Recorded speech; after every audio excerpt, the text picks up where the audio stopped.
دین اور دنیا، دین اور دنیا، دین اور دنیا اسلام کے ساتھ۔ الحمد لک یا رب العالمین والصلاة والسلام علی سید الانبیاء والمرسلین اما بعد فاعوذ باللہ من الشیطان الرجیم بسم اللہ الرحمن الرحیم انا اعطیناک الکوثر فصل لربک وانحر ان شانئک هو الابتر۔ صدق اللہ العظیم۔ ان اللہ وملائکتہ یصلون علی النبی یا ایہا الذین آمنوا صلوا علیہ وسلموا تسلیما۔ تمام ناظرین و حاضرین السلام علیکم ورحمۃ اللہ وبرکاتہ۔ آئیڈیاز کے خوبصورت پروگراموں میں ایک خوبصورت پروگرام تفسیر القرآن کے سلسلہ میں آج فقیر حاضر خدمت ہے۔ سورۃ الکوثر شریف کی تفسیر آج آپ کے سامنے عرض کرنے کی سعادت حاصل کروں گا۔ دعا فرمائیے خلاق عالم میری زبان پر کلمۃ الحق جاری فرمائے۔ احباب گرامی، سورۃ الکوثر یہ مکی صورت ہے۔ حضرت عائشہ صدیقہ طیبہ طاہرہ رضی اللہ تعالی عنہا اور حضرت عبداللہ بن زبیر رضی اللہ تعالی عنہ اور حضرت ابن عباس رضی اللہ تعالی عنہ آپ کے فرمان کے مطابق یہ مکی صورت ہے۔ حضرت انس بن مالک رضی اللہ تعالی عنہ آپ کے قول کے مطابق حضرت حافظ جلال الدین سیوطی صاحب رحمۃ اللہ تعالی علیہ آپ نے لکھا ہے کہ یہ ایک قول کے مطابق مدنی صورت بھی ہے، لیکن جو مشہور و اشہر ہے وہ یہی بات ہے کہ یہ مکی صورتوں میں سے ہے۔ نزول کے اعتبار سے جو ترتیب نزول ہے اس اعتبار سے اس صورت کا جو نمبر ہے وہ 15واں بنتا ہے، اور جو ترتیب مصحف ہے یعنی جو قرآن کتابی شکل میں ہمارے سامنے ہے اس اعتبار سے اس کا نمبر 108 بنتا ہے۔ یہ سورہ پاک جس میں خلاق عالم نے ارشاد فرمایا انا اعطیناک الکوثر، بے شک ہم نے عطا کیا خیر کثیر آپ کو اے محبوب صلی اللہ علیہ وآلہ وسلم، اور اس کے بعد فرمایا فصل لربک وانحر، آپ نماز پڑھیے اپنی رب کی رضا کے لیے اور قربانی بھی ادا کیجیے، نحر کیجیے، اور اس کے بعد فرمایا ان شانئک هو الابتر، بے شک جو آپ کا دشمن ہے وہ بے نام و بے نشاں ہو جائے گا۔ یہ جو سورہ پاک ہے اس کی کیا پس منظر ہے، کیا بیک گراؤنڈ ہے، کیا شان نزول ہے، یہ اللہ رب العزت نے کیوں ارشاد فرمایا، یہ بات بڑی توجہ طلب ہے۔ اصل میں اس کا شان نزول کچھ اس طرح ہے کہ نبی پاک صلی اللہ علیہ وآلہ وسلم آپ کے مبارک شہزادوں میں سے حضرت سیدنا قاسم رضی اللہ تعالی عنہ، جن کی وجہ سے آپ کو ابو القاسم کہا جاتا ہے، آپ کی جو کنیت مبارکہ ہے، یہ جب انہوں نے پردہ فرمایا، انتقال کیا، یہ فوت ہوئے، تو بالخصوص ابو جہل اور اس کے ساتھ عاص بن وائل، اور ایک روایت کے مطابق عقبہ بن ابی معیط، اور مدینہ شریف کے لوگوں کو بہکانے کے لیے ایک شخص تھا جس کا نام کعب بن اشرف یہودی، اس نے یہ مدینے میں بات کہی تھی، لیکن جو پہلے تین ہیں ان تینوں نے یہ مکے میں بات کہی تھی کہ آج کی رات محمد ابتر ہو گئے، معاذ اللہ، استغفر اللہ، کیونکہ نبی پاک صلی اللہ علیہ وسلم کے یہ مبارک شہزادے جب انہوں نے پردہ فرمایا فوت ہوئے تو انہوں نے یہ اپنے زعم فاسد میں سوچا کہ نبی کریم صلی اللہ علیہ وآلہ وسلم آپ کی جو نسل پاک ہے اولاد نرینہ کی صورت میں، بیٹے کی صورت میں آج وہ ختم ہو گئی، تو جس کی نسل نہیں چلے گی اس کا پھر ذکر اور اس کا نام و نشان بھی نہیں چلے گا اور ان کا کام بھی نہیں چلے گا۔ ان کے زوم فاسد میں یہ تھا، جبکہ نبی پاک صلی اللہ علیہ وسلم آپ کے جو بیٹے ہیں، مبارک شہزادے ہیں، ان کا پردہ کر جانا یہ ختم نبوت کے عقیدے کو بچانے کی حکمتوں میں سے ایک حکمت تھی۔ وہ یہ تھی کہ اگر نبی کریم صلی اللہ علیہ وآلہ وسلم آپ کے مبارک شہزادے زندہ رہتے، جوانی کی عمر میں پہنچتے، بالغ ہوتے، تو پھر دو صورتیں تھی، یا تو ان کو نبوت ملتی یا نہ ملتی۔ اگر مل جاتی تو ختم نبوت کا تاج آگے چلا جاتا، جبکہ یہ بھی نہیں ہو سکتا، اور اگر آپ زندہ رہتے، بالغ ہوتے اور نبی پاک علیہ السلام کے بیٹوں کو نبوت نہ ملتی تو یہ بھی آپ کی شان میں ایک نقص اور کمی کا سبب تھا، وہ اس طرح کہ پہلے نبیوں کے بیٹے جب جوان ہو جائیں تو ان کو نبوت ملی، یہ شواہد قرآن میں موجود ہیں، تو اللہ کے محبوب پاک صلی اللہ علیہ وآلہ وسلم ہیں اور ان کے بیٹے جوان ہوں اور نبوت نہ ملے تو یہ ایک نقص تھا۔ تو اللہ رب العزت نے محبوب پاک صلی اللہ علیہ وسلم کو اس نقص سے بھی بچایا اور ختم نبوت کا تاج بھی آگے نہیں جانے دیا۔ اس حکمت کی وجہ سے آپ کو بیٹے عطا کیے، لیکن چھوٹی عمر میں اللہ رب العزت نے ان کو موت عطا فرمائی، وہ فوت ہو گئے، دوبارہ اللہ کی بارگاہ میں چلے گئے۔ عرض کرنے کا مقصد یہ ہے، کافر یہ سمجھ رہے تھے کہ نبی پاک صلی اللہ علیہ وآلہ وسلم آپ کی نسل کا سلسلہ ختم ہو گیا، آپ مقطوع النسل معاذ اللہ ہو گئے، جبکہ یہ وہ کلام تھا کہ جب کسی کا بیٹا فوت ہو جائے اور اس عمر میں فوت ہو جائے تو جو اخلاقی اقدار کو سمجھنے والے لوگ ہوتے ہیں وہ وہاں پر آ کر تسلی اور تشفی والا کلام کرتے ہیں، اور اگر کوئی لڑائی جھگڑا بغض و حسد ہو بھی صحیح تو وہ کم از کم ایسے جملے نہیں بولتے جن کے ساتھ دل دکھتا ہے۔ لیکن یہ چونکہ کافر تھے اور ازلی ابدی دشمن تھے اور بیکار قسم کے لوگ تھے، انہوں نے یہ ایسے نازیبا جملے بولے۔ ایک تو نبی پاک صلی اللہ علیہ وسلم آپ کے مبارک شہزادے پردہ فرما گئے، اور اوپر سے ان کے یہ تانے اور جملے قلب نازنی پر بہت گراں گزرا۔ اللہ رب العزت نے یہاں پر مدافعت محبوب فرمائی، محبوب پاک علیہ السلام کا دفاع فرمایا، کافروں کو جواب عطا کیا اور محبوب پاک علیہ السلام کو تسلی و تشفی عطا فرمائی۔ اور اللہ رب العزت نے فرمایا، اے محبوب صلی اللہ علیہ وسلم، ہم نے آپ کو خیر کثیر عطا فرما دیا ہے۔ اب یہاں پر یہ بات بڑی سمجھنے والی ہے کہ نبی پاک صلی اللہ علیہ وآلہ وسلم آپ کو کفار نے یہ تانا مارا اور اللہ رب العزت نے فرمایا ہم نے آپ کو خیر کثیر عطا کیا ہے۔ اور یہاں پر یہ بات بڑی سمجھنے والی ہے، کلام کی ابتدا لفظ انا سے ہوئی ہے، اور یہ جو لفظ انا ہے یہ جمع کا صیغہ ہے، لیکن یہاں پر یہ جو صیغہ ہے یہ جمعیت بیان کرنے کے لیے نہیں آیا، یہ تعظیم کے لیے آیا ہے۔ علماء فرماتے ہیں اللہ رب العزت نے اپنی عظمت، اپنی کبریائی اور اپنی بڑائی کی جانب اس کا ذکر فرمایا، انا ہم نے اعطینا کا آپ کو عطا کر دیا ہے۔ اچھا، عطا کرنے کے یہاں پر دو پر لطیف معنی ہے، ایک یہ کہ ماضی کا صیغہ ہے، اور دوسرا یہ ہے کہ یہ اعطا کا لفظ موجود ہے، ایک ہوتا ہے الف تا یا، اس کے ساتھ بھی عطا کرنے کا معنی لیا جاتا ہے، اور ایک ہے الف عین اور طا، اعطا، اس میں بھی فرق یہ ہے، وہ جو الف تا یا کے ساتھ ہوتا ہے اس کا معنی ہوتا ہے کوئی چیز دی تھوڑی دیر کے لیے لیکن وہ قابل واپسی ہے، تھوڑی دیر کے لیے کسی کو کچھ عطا کر دینا، لیکن جو اعطا لفظ توئے کے ساتھ ہوتا ہے تو فرمایا اس کا مطلب یہ ہوتا ہے کہ جو چیز عطا کر دی گئی اس میں ملک تام، قبضہ، پکی پکی عطا کر دی، ایک ہے چیز دی ہے اور ایک ہے دے دی ہے اور ہمیشہ کے لیے دے دی ہے، تو یہاں پر یہ معنی مقصود ہے اور مطلوب ہے اور محمود ہے، اور یہی معنی یہاں پر بیان کیا گیا کہ ہم نے آپ کو خیر کثیر عطا کر دی، آپ کا ملک تام ہے، قبضہ تام ہے، اور آپ کو یہ چیز عطا فرما دی گئی ہے۔ اور دوسری بات، جو چیز ماضی میں عطا کر دی جائے نا اس کا زیادہ لطف ہوتا ہے بجائے اس کے کہ مستقبل میں کوئی چیز عطا کرنا۔ تو محبوب پاک صلی اللہ علیہ وسلم کو جو خیر کثیر ہے وہ عطا کر دی گئی، ایک تو پکا پکا عطا کر دی گئی اور دوسرا ماضی میں عطا کر دی گئی، اس میں زیادہ۔ اور یہ آقا کریم علیہ السلام کی اس حدیث کو اگر ہم تھوڑا سا غور سے دیکھیں تو یہ بات سمجھ میں آ سکتی ہے۔ محبوب کریم صلی اللہ علیہ وآلہ وسلم آپ سے جب پوچھا گیا، ترمذی شریف میں حدیث ہے، متی وجبت لک النبوۃ یا رسول اللہ صلی اللہ علیہ وسلم، حضور یہ فرمائیے کہ آپ کب سے نبی ہیں؟ تو رحمت عالم صلی اللہ علیہ وسلم نے ارشاد فرمایا، کنت نبیا وآدم بین الروح والجسد، فرمایا میں تب بھی نبی تھا جب آدم علیہ السلام ابھی روح اور جسد اس کے سارے منازل درمیان کی آپ طے فرما رہے تھے، تو آپ کو ماضی کے اندر ہی یہ جو خیر کثیر ہے یہ عطا کر دی گئی تھی۔ اب جب نبوت ہی عطا کر دی تو پھر پیچھے کیا رہ گیا؟ بہت ساری چیزیں ان کا ایک لفظ کے اندر احاطہ کیا گیا ہے کہ آپ کو خیر کثیر عطا کیا گیا ہے۔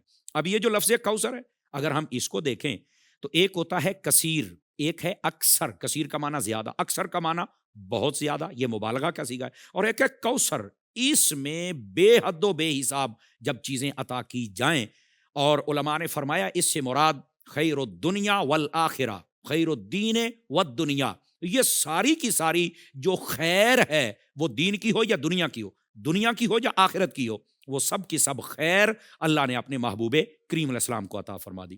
بعض معاندین ایسے بھی گزرے جو چھوٹی چھوٹی بات پہ تنقید کرتے ہیں، لیکن اگر آپ ان معاندین کو پڑھ کے دیکھیں تو انہوں نے بھی لکھا کہ ہم نے بڑی بڑی ڈکشنریاں دیکھیں لیکن لفظ کوثر کا معنی ہمیں نہیں مل سکا۔ اردو، انگلش، عربی، پنجابی، جتنی ڈکشنریاں، کوثر کا معنی کما حقہ کوئی نہیں بیان کر سکا۔ ہاں یہی معنی ہے خیر کثیر آپ کو عطا کر دیا گیا ہے۔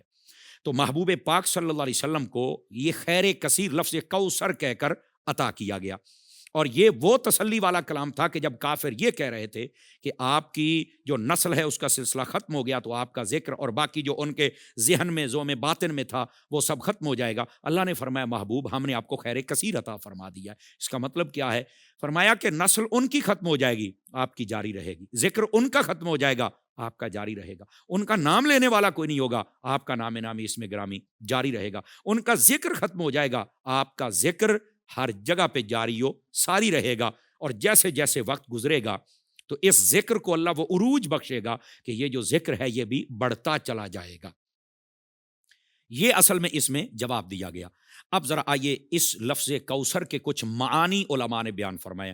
ویسے تو بعض علماء نے اس کے 10 معنی بیان کیے، بعضوں نے 15 بیان کیے۔ یہ آپ سمندر ہے اور وہاں سے جو غوطہ زنی کرتا ہے تو پھر ظاہر سی بات ہے وہ کچھ نہ کچھ موتی اور ہیرے چن کے لاتا ہے، تو کچھ باتیں فقیر بھی جو علماء نے لکھی ہیں وہ آپ کی خدمت میں عرض کر کے اپنی دنیا اور آخرت کے لیے ذریعہ نجات بھی سمجھے گا، اور جتنے ناظرین ہیں ان کی معلومات میں بھی اللہ کی رحمت سے اضافہ ہوگا۔ اور ہمارے آئیڈیاز کی خصوصیت یہ ہے، کوشش ہوتی ہے کہ نئی سی نئی بات اور نئے انداز کے ساتھ بھی بات اور نئے رنگ کے ساتھ بات اپنی قوم کے سامنے رکھی جائے۔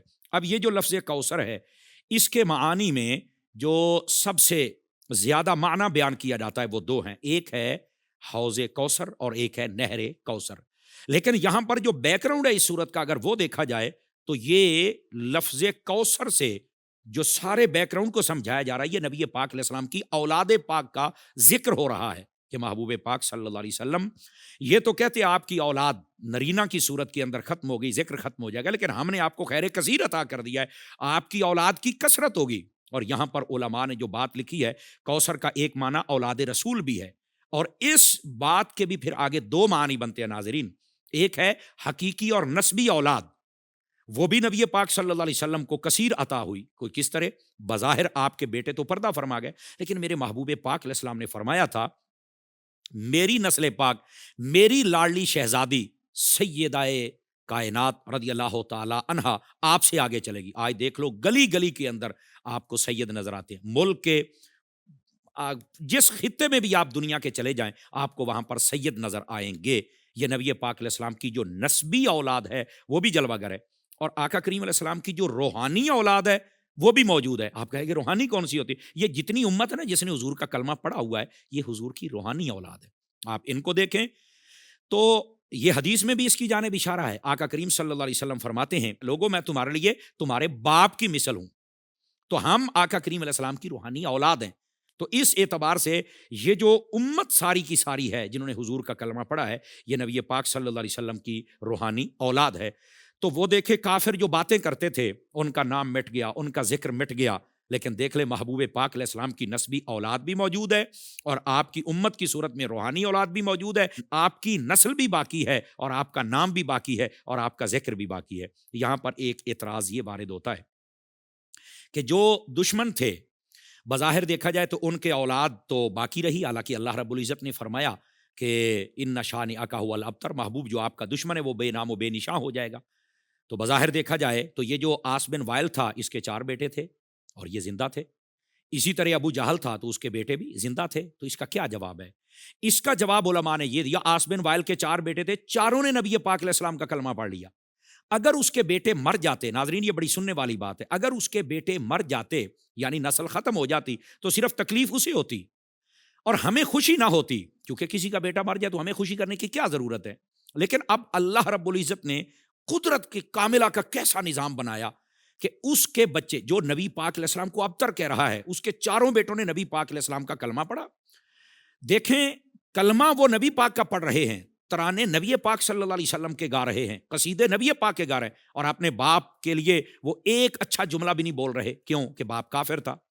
اب اس کو ڈبل تکلیف ہوئی کہ ایک تو میرے بیٹوں نے ہی محمد کا کلمہ پڑھ لیا صلی اللہ علیہ وآلہ وسلم، یہ اس کو تکلیف ہوئی، اور ڈبل تکلیف کیا ہوئی کہ وہ نبی پاک کا نام لیتے لیکن اپنے باپ کا نام نہیں لیتے، تو اللہ رب العزت نے نظام ایسا بنا دیا کہ اس کو ڈبل تکلیف دی جائے، اور پھر نبی پاک صلی اللہ علیہ وسلم کو بھی راحت ملی کہ وہ جو کہتا تھا کہ اس کی نام مٹ جائے گا، اسی کے بیٹے آج میرا نام بھی لے رہے ہیں اور میرا ذکر بھی بلند کر رہے ہیں۔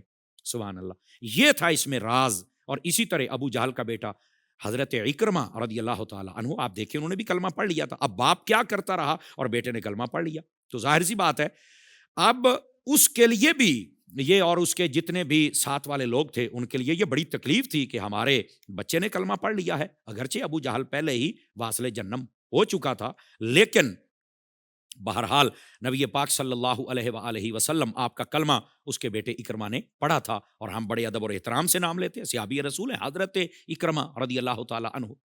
تو یہ اس سوال کا جواب ہے۔ اب آئیے تھوڑا سا آگے، یہ جو لفظ کوثر ہے اس کا ایک معنی اولاد رسول، اور وہ میں نے بتایا۔ دوسرا معنی جو علماء فرماتے ہیں وہ یہ ہے، وہ فرماتے ہیں اس سے مراد جنت کی نہر ہے جو نبی پاک علیہ السلام کو عطا کی۔ جنت میں نہر پانی کی بھی نہر ہے، دودھ کی بھی نہر ہے، شہد کی بھی نہر ہے، شرابن طہورا کی بھی نہر ہے۔ یہ نہریں ہیں جو جنت کے اندر چل رہی ہیں، ان میں سے ایک نہر یہاں پر اس کا ذکر ہو رہا ہے۔ نبی پاک صلی اللہ علیہ وسلم آپ نے فرمایا یہ جو جنت کے اندر نہر ہے، فرمایا اس کے کنارے سونے اور چاندی کے ہیں، سبحان اللہ۔ فرمایا اس کی جو مٹی ہے، فرمایا وہ مشک سے زیادہ خوشبودار ہے، اور فرمایا اس کے اندر جو پانی چل رہا ہے وہ دودھ سے زیادہ سفید ہے، اور یہ برف سے زیادہ ٹھنڈا ہے، اور شہد سے زیادہ میٹھا ہے، سبحان اللہ۔ یہ نبی پاک صلی اللہ علیہ وسلم آپ نے ارشاد فرمایا۔ تو عرض خدمت یہ ہے، یہ جنت کی نہر، یہ دوسرا معنی تھا اس لفظ کوثر کا۔ تیسرا معنی علماء فرماتے ہیں وہ ہے حوض کوثر، یہ نبی پاک صلی اللہ علیہ وسلم کو عطا کر دیا گیا۔ اگر مسلم شریف کی حدیث شریف پڑھیں تو اس کے اندر، اور یہ بخاری شریف میں بھی موجود ہے، اس کے اندر یہ مفہوم پہلے سے بیان کر دیا گیا۔ احد کے مقام پر آقا کریم علیہ السلام نے فرمایا میں تمہارا پیش رو ہوں، پیش رو کا مطلب ہوتا ہے آگے چل کے انتظام کرنے والا۔ فرمایا کہ میں ابھی اس جگہ پہ کھڑے ہو کر اپنے حوض کوثر کو دیکھ رہا ہوں، سبحان اللہ۔ اور یہ جو حوض کوثر ہے یہ قیامت والے دن سب اس کو دیکھیں گے اور اس میں سے پھر پانی پئیں گے، بلکہ یہاں تک جس کو ایک مرتبہ پانی کا ایک گھونٹ میسر آ جائے گا اس کو دوبارہ کبھی پیاس نہیں لگی۔ ناظرین دیکھیں، ہم جب رمضان شریف آتا ہے سحری میں ہم پانی زیادہ پیتے ہیں، بلکہ جب 2-4 منٹ رہ جائیں تو 1-2 گلاس اور پی لیتے ہیں تاکہ دن اچھا گزر جائے۔ جب دھوپ کڑاکے کی نکلتی ہے نا تو اس کے بعد ہمیں پیاس لگتی ہے۔ 50,000 سال کا دن ہوگا، امیجن کیجئے ذرا، 50,000 سال کا دن سورج سوا نیزے پر ہوگا، ایک گھونٹ جس کو میسر آ گیا اس کو کبھی دوبارہ پیاس نہیں لگے گی۔ اللہ کریم ہم سب کو اس حوض سے پانی پینے کی بھی توفیق عطا فرمائے، اپنے فضل، اپنے کرم اور اپنے محبوب پاک علیہ السلام کا تصدق ہمیں اس حوض کا پانی نصیب فرما دے۔ تو یہ تیسرا قول تھا کہ اس سے مراد حوض کوثر ہے۔ لیکن یہاں ناظرین امام قرطبی نے الجامع الاحکام القرآن اس کے اندر اس روایت کو لکھا، روح البیان کے اندر صاحب تفسیر روح البیان نے اس بات کو لکھا، وہ فرماتے ہیں حوض کے 4 کونے ہوں گے اور چاروں کونوں پر 4 یار تشریف فرما ہوں گے۔ اگر کسی ایک یار کا بھی بغض، یعنی خلفائے راشدین، اگر ایک کا بھی بغض کسی کے دل میں ہوگا تو وہ کبھی حوض کوثر کا پانی پی سکتا نہیں۔ اس واسطے ان 4 یاروں سے بھی محبت فرمائیے۔ نبی پاک علیہ السلام نے یہاں تک ارشاد فرمائی، جو حوض کوثر ہے، فرمایا اس حوض کوثر کے اندر جو پانی ہے، فرمایا ماؤہ ابید من اللبن، فرمایا دودھ سے زیادہ سفید ہے، احلی من العسل، شہد سے زیادہ میٹھا ہے، فرمایا ابرد من الثلج، برف سے زیادہ یہ پانی ٹھنڈا ہے۔ اور آگے جو بات ارشاد فرمائی، فرمایا اس کے اوپر جو برتن ہوں گے، فرمایا آسمانوں کے ستاروں کے برابر اللہ نے وہاں برتن عطا فرمائے، جائیں گے تو پانی ملتا جائے گا، پیتے جائیں اور کمال ہی ہوتا چلا جائے گا، سبحان اللہ۔ یہ تھا تیسرا قول، اور اس کی تفصیل و تشریح کچھ نہ کچھ جو میں نے آپ کی خدمت میں عرض کی۔ چوتھا قول یہ لفظ کوثر کا یہ ہے، وہ فرماتے ہیں کہ اس کا ایک معنی علماء امت ہی، نبی پاک علیہ السلام کی امت کے جو علماء ہیں، یہ کوثر سے مراد علماء بھی ہیں۔ کثرت دیکھو، کثرت عطا کی گئی علماء کی صورت میں۔ آپ دیکھیں دنیا کا نظام اٹھا کے دیکھ لیں، بڑے بڑے حملے اس دین پر ہوئے، لیکن جو دینی سٹرکچر ہے وہ آج بھی آپ کے سامنے ہے، صحیح و سلامت ہے۔ حالانکہ بسا اوقات ان کو بڑی جو سپورٹس ہوتی ہے حکومتی وہ بھی حاصل نہیں ہوتی، لیکن مدارس چل رہے ہیں، علماء پیدا ہو رہے ہیں، اور بڑے بڑے جید اور جلیل القدر اور ممتاز علماء پیدا ہو رہے ہیں۔ وجہ کیا ہے؟ یہ کثرت ہے جو حضور کو عطا کی گئی ہے۔ اور یہ علماء کی شان و شوکت بھی سمجھیں. اب نبی تو کسی نے آنا نہیں جو نیا نبی آئے اور آ کے کوئی نبوت کا اعلان کرے یا پیغام آگے لے کے چلے. یہ قیامت تک کے لیے علماء ملت اسلامیہ نے اس کام کو آگے لے کے چلنا ہے، اور اس لیے علماء کی کثرت ہے. یہ تھا چوتھا قول. پانچواں قول یہ ہے کہ اس کوثر سے مراد نبوت ہے. اب نبوت تو پہلے نبیوں کو بھی ملی ہے، تو پھر نبی پاک علیہ السلام کی نبوت کا کیا مطلب ہے؟ بھائی وہ نبی ہیں، لیکن میرے نبی خاتم النبیین ہیں، آپ آخری نبی ہیں. سبحان اللہ. اور دوسری بات یہ ہے آپ کے معجزات اور آپ کے فضائل ہیں، اگر ان کو بھی دیکھا جائے تو اس اعتبار سے بھی آقا کی نبوت یہ ممتاز ہے، جدا ہے. چھٹا قول یہ ہے کوثر سے مراد یہ قرآن مجید ہے. اب قرآن مجید آپ فضائل کے اعتبار سے دیکھ لیں، سبحان اللہ، اس کی حقانیت کے اعتبار سے دیکھیں، مدینہ مدینہ، اس کو کوئی بدل نہیں سکتا، صحیح سلامت ہے، جب سے ہے اسی حالت پر ہے، سینوں میں محفوظ ہے، بدل نہیں سکتا. تلاوت کے فضائل ہیں، اگر پڑھ کے کہیں پھونک مار دی جائے تو برکت ہی برکت ہے. اونچا پڑھنے کے الگ فضائل، آہستہ پڑھنے کے الگ فضائل. اور میں آپ کو بتلاؤں ناظرین، یہ نبی پاک کے معجزوں میں سے ایک زندہ معجزہ ہے جو آج تک موجود ہے. جتنے نبی آئے وہ اپنے معجزے ساتھ لے گئے، لیکن میرے محبوب پاک علیہ السلام کا یہ معجزہ قرآن کی صورت میں آج بھی موجود ہے، یہ آپ ساتھ نہیں لے کر گئے.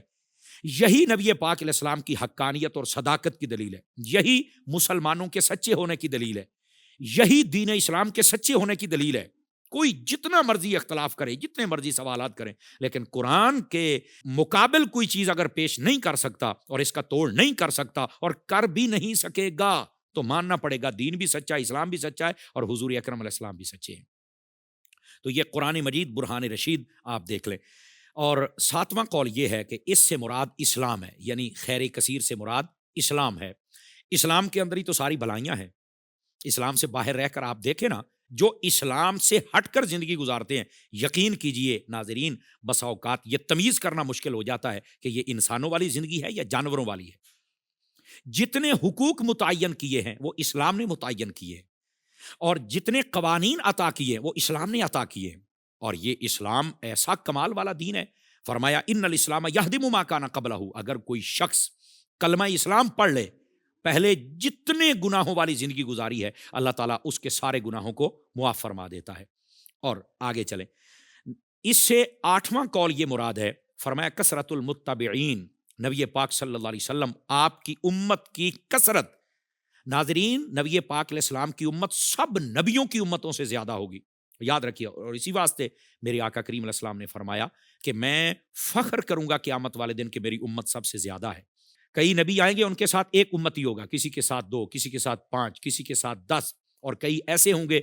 حضرت نوح علیہ السلام، آپ کی عمر تبلیغ اگر دیکھی جائے تو وہ 950 سال کے قریب ہے، اور اس کے اندر درجنوں کے حساب سے، سینکڑا بھی پورا نہیں ہے، درجنوں کے حساب سے بندوں نے کلمے پڑھے ہیں.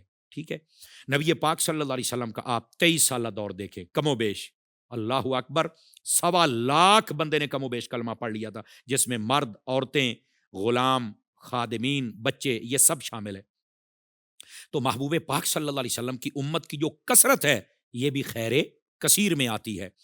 اور نبی پاک صلی اللہ علیہ وسلم آپ کا یہ جو تبلیغ کا دورانیہ ہے یہ تو اس اعتبار سے ہے.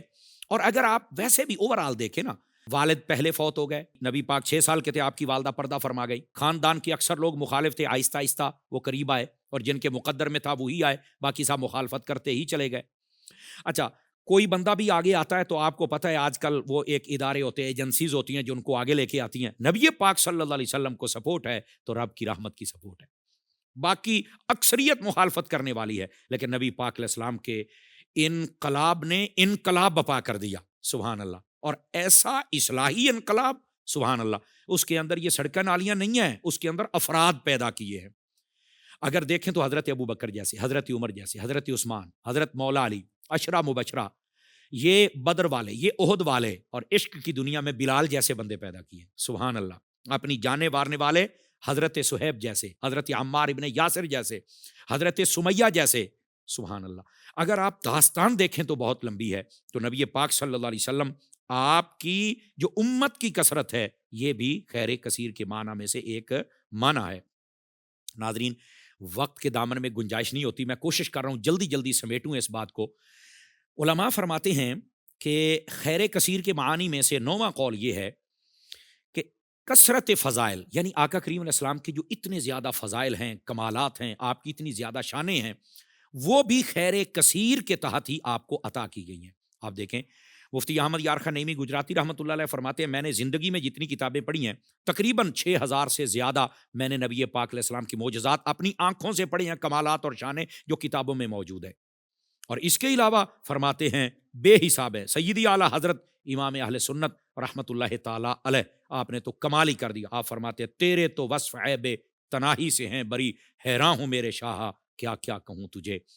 تو عرض کرنے کا مقصد یہ ہے نبی پاک علیہ السلام کو بہت زیادہ فضائل عطا کیے گئے۔ اچھا پھر ان فضائل کو رب نے بیان فرمایا، سبحان اللہ، ملائکہ نے بیان کیا، ان کو صحابہ نے بیان کیا، اہل بیت نے بیان کیا، تابعین نے، اور امت کی یہ چلی یار اچھا عوام و خواص۔ بلکہ مزے کی بات یہ ہے آپ ہسٹری اٹھا کے دیکھ لیں، کئی مشرکین اور کفار اور ہندو آپ ان کے کلام دیکھیں گے جو انہوں نے نبی پاک علیہ السلام کی شان میں لکھے ہوئے ہیں۔ حالانکہ کئیوں کو ایمان کی دولت ملی لیکن کئیوں کو نہیں ملی، لیکن پھر بھی حضور کی شان میں لکھ رہے ہیں۔